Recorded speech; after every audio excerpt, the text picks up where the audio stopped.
We'll check up on the latest news headlines now with Kasia Madera.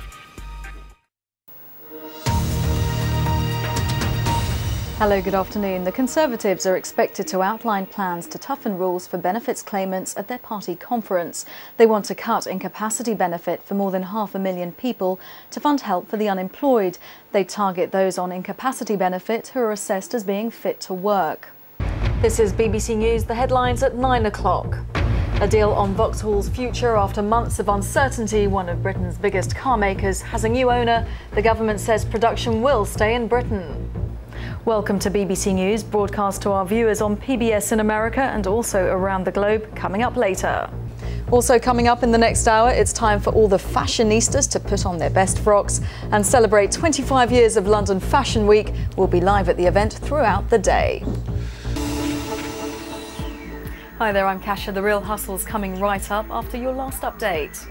A grand entrance for Gordon. He's spoken to the party conference as PM and he promised more student grants, a higher minimum wage and the boot for immigrants found with guns. Good afternoon, it's 3:31, you're watching BBC News with Kasia Madera and me, Tim Wilcox.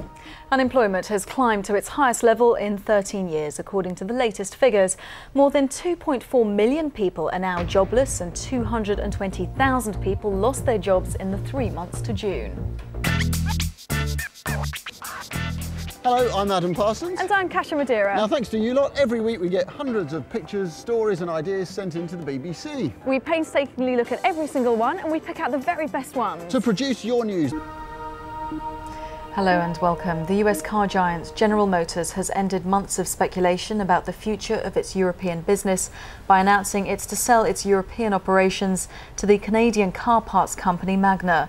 British unions had been hoping that GM would retain ownership of its business, easing the threat of job losses among the 5,000 British workers. Now, busy morning at the racetrack.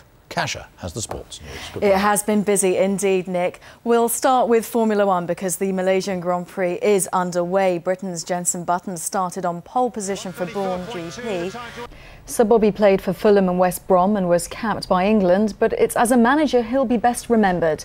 He took England to the World Cup semi-finals at Italia 90 and enjoyed success with several clubs, including Ipswich, Newcastle and Barcelona. Well, we're going to break into this programme to bring you some breaking news this hour, and there are reports that 4 people have been killed in 2 explosions in the Indonesian capital, Jakarta. The news agencies Reuters and AP are reporting that 2 bomb blasts have occurred, one at the Marriott Hotel, the other at the Ritz. Of course, he wasn't planning for this to happen, but should he not have known better? Should he not have avoided it, especially since he was going there with an Afghan journalist? He had somebody else in his care. Well, our security correspondent Frank Gardner is here with me. You've been listening to that and the immensely hard work that these soldiers have been doing out there. The Brigadier said that Panther's Claw was a success. How do you assess the operation? Well, at 18 minutes past 4, let's get a reminder of our headlines. Unemployment has risen to more than 2.4 million according to the latest quarterly figures. Claims for unemployment benefit also grew to more than 1.5 million.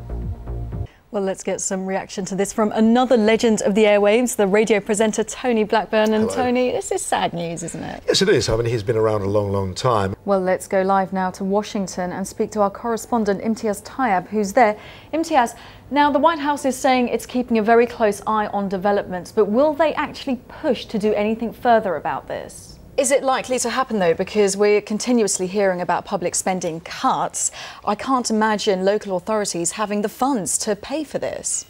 Let's get a reminder of our headlines. The Conservatives have won the Norwich North by-election with a majority of more than 7,000. Labour, which held the seat since 1997, came second, and the Liberal Democrats third. Thank you very much. Thank you. Thanks very much. Now it's time for some glitz and glamour, and I'm not just speaking about Simon McCoy. It's the 25th London Fashion Week. Stella McCartney, Burberry, they're among some of the big hitters marking the event's Silver Jubilee, as Emma Simpson now reports. Tell me about the video. You're in a music box. Is this you being trapped by your music? Am I reading too much into this? You're definitely reading too much into it. Jocelyn, you won't mind my asking, but you've been around for ages. How do you do it? And you two look so much in love. How do you keep that going? Well, we live in separate houses. No way, come on. Cheeky, it's because the girls like it like this. I think on those wise words we'll wrap it up, and you can see that cheeky grin at Madame Tussauds in central London. Finally, The Independent says that men are much more likely to suspect their partner of infidelity. Apparently they're better at reading the signs. This is what £6 million looks like spent on film lovers. You've got a brand new studio over there, state-of-the-art facilities, and this is the best bit. This is where you get to see the archives. We've got an A-list star cast of celebrities at the Mojo Awards. Behind me is Slash. There's plenty more inside. We'll find out who's won what. Also coming up in the next hour, finders but not keepers. The couple who stumbled on a winning lottery ticket but were ordered to pay back the prize. In 15 minutes on Entertainment 24, BAFTA newcomer Sam Riley tells us about his excitement at being nominated. And coming up shortly is World Business Report from Singapore with Rico Heason. Rico, what do you have for us? So let's get back down to earth for some business news. Sorry, that's terrible. No, it's okay. It puts our jobs into perspective, doesn't it? Okay, exactly. Thanks very much indeed.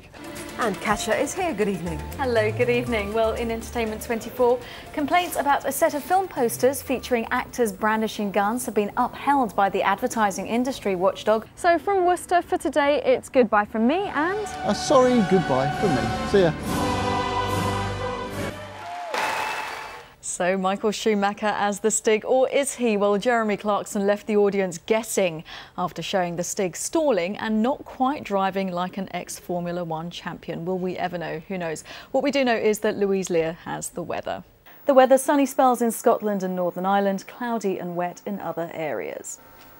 George Alagar will be back with the BBC News at 6. Now we join our news teams where you are. Bye-bye for now.